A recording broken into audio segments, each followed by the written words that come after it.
Namasté, chers amis, bienvenue dans Live Life. J'ai le plaisir de recevoir aujourd'hui Stéphanie Hervé. Elle est la fondatrice de l'association Gabriel. Je vous amène donc dans un périple à travers l'Inde.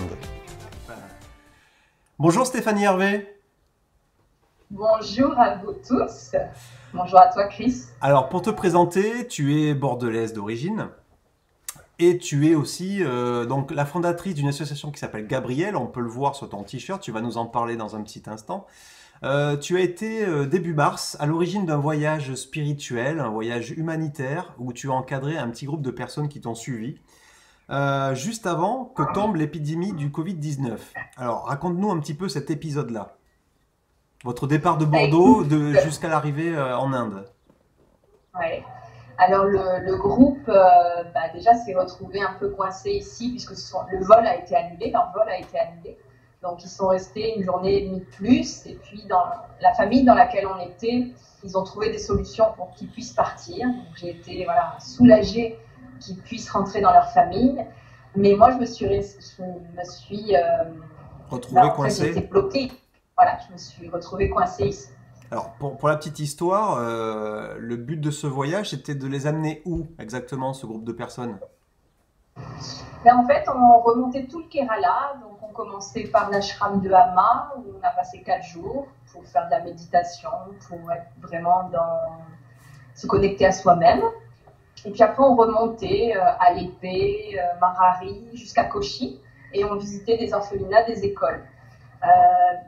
Alors c'est vrai qu'à Fort Kochi, on n'a déjà pas pu aller voir les enfants parce qu'il y avait justement suspicion du corona. Donc on a pu participer, faire des achats pour leur remettre, mais on n'a pas pu aller les voir directement. D'accord. On a pu aller les voir à Alépé quelques jours avant, et puis à Fort Kochi, et c'est déjà fermé. Alors pour qu'on comprenne quel est le but de l'association Gabriel, parle-nous-en s'il te plaît. Ouais.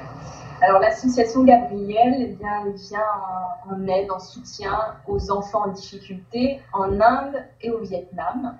Donc les enfants des orphelinats, les enfants des rues, des bidonvilles, qui vivent sur des villages flottants. Enfin voilà, tous les enfants en difficulté. D'accord. Et donc le but de ce voyage, initialement, c'était de faire l'Inde puis le Vietnam? Oui, alors pour moi, c'était d'accompagner ce groupe pendant 10 jours, de rester un mois en Inde parce que j'adore l'Inde et puis que j'avais aussi des enfants, des écoles à visiter, des orphelinats. Et puis au bout d'un mois, partir m'installer au Vietnam, créer la maison du bonheur pour les enfants. L'objectif, c'était celui-là. Donc j'ai vendu toutes mes affaires, j'ai libéré mon appartement, vendu ma moto, ma voiture, tous mes livres, donné plein de choses. Et puis, je me suis retrouvée avec mon sac à dos. Et j'ai dit, je commence par l'Inde, puisque j'accompagnais ce groupe. Et après, je file au Vietnam m'installer. Et j'avais aussi 2 autres groupes qui venaient là en avril et en mai. D'accord. Et concrètement, vous arrivez à avoir des résultats avec l'association? Vous avez suffisamment de donateurs, d'aide? Comment ça se passe? Jusqu'à présent, c'était une association assez familiale, puisque c'était ma mère et moi. Et puis là, en début d'année, j'ai vraiment décidé ou la vie a décidé pour moi que ça devait prendre plus d'ampleur. Et donc, il y a un bureau qui s'est créé, on est maintenant 8. Et puis, ça a pris une ampleur beaucoup plus importante. Et voilà, il fallait que je sois prête, en fait, parce que pour la petite histoire, l'association Gabriel, c'est vraiment mon bébé. Puisque ça part du décès de mon fils juste avant la naissance, qui s'appelait Gabriel. Et pour créer quelque chose de beau de sa venue, j'ai créé cette association. Et moi, j'étais une maman sans enfant, avec de l'amour inconditionnel à donner, de l'amour maternel. Et en fait, j'ai été auprès des enfants qui n'avaient pas de maman. Et en fait, on s'est trouvés et ça a donné du sens à ta vie et surtout à ta vie et puis surtout à celle d'autres enfants qui n'ont pas eu. Donc vous vous retrouvez bien finalement quoi, voilà. Tu arrives à donner, à recevoir ce que la vie t'a appris. Donc c'est un beau message, c'est très beau. Et donc c'est parti de là et je pense que j'avais besoin de ces 8 années en fait pour prendre soin de mon bébé quelque part. Hein. Ouais. Et puis ça y est, maintenant Gabriel il a grandi et puis il peut avoir des tontons, des tatis.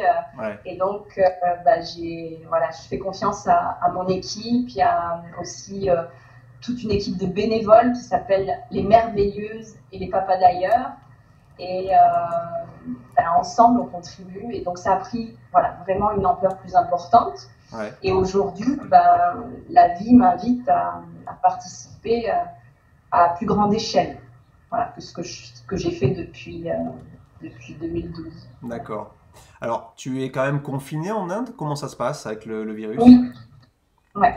Je suis confinée dans le quartier, on va dire. Ouais. Je sors très très peu. Je suis pas sortie pendant un mois en fait, parce que même les courses, c'était pas moi qui les faisais. Donc pas sortie de la maison. Et puis après, quand on a commencé à aller nourrir les gens, en fait, j'ai pu sortir avec un masque, aller faire les courses, aller préparer à manger, aller mettre dans les barquettes, distribuer les barquettes. Voilà. Ouais. Donc ça, c'était chouette. Alors, il y Et a... je sors très peu. Ouais. D'accord. Et il y a beaucoup de gens malades? T'as pu évaluer ça un petit peu ou pas du tout? De ce qu'on entend, non, il n'y a pas énormément. D'accord. On a plus peur aussi du manque de nourriture Oui. dû à l'arrêt de l'activité. En fait, les gens n'ont plus de travail, n'ont plus d'argent, n'ont plus à manger. Et ça a Ouais. été très rapide parce que les gens travaillent, c'est au jour le jour, quoi. Ouais. Ils travaillent la journée pour nourrir leurs enfants, leur famille le soir, quoi. D'accord. Donc très vite, ça a été problématique et je me suis rendu compte de l'ampleur que ça prenait. Mais le Covid, en tout cas, non, c'est pas énorme ici. Ouais, ça va De devenir... ce qu'on entend, en tout Ouais. cas, Le gros du problème en Inde, c'est plus le côté c'est pas ce social qui et me fait le économique. plus peur, en tout cas. Ouais. Là, c'est les gens qui n'ont pas à manger. C'est ça. Donc, c'est ça, moi, que je veux amener. Ouais. C'est une crise sociale finalement là-bas. Ouais, vraiment. Ouais. D'accord. Il y a quand même un effet positif à tout ça. J'imagine que l'air est beaucoup plus pur, beaucoup plus respirable. Le ciel est devenu bleu en Inde ou comment ça se passe? Ouais, le ciel est bleu. D'accord. De ce que je vois sur mon rooftop, Ils n'étaient pas le ciel forcément est bleu. habitués à ça, les gens, j'imagine? Oui, c'est très calme parce que c'est vrai que c'est très agité. Moi, je suis à Fort Kochi, là, donc à Kochi. C'est une ville qui a 600 000 habitants.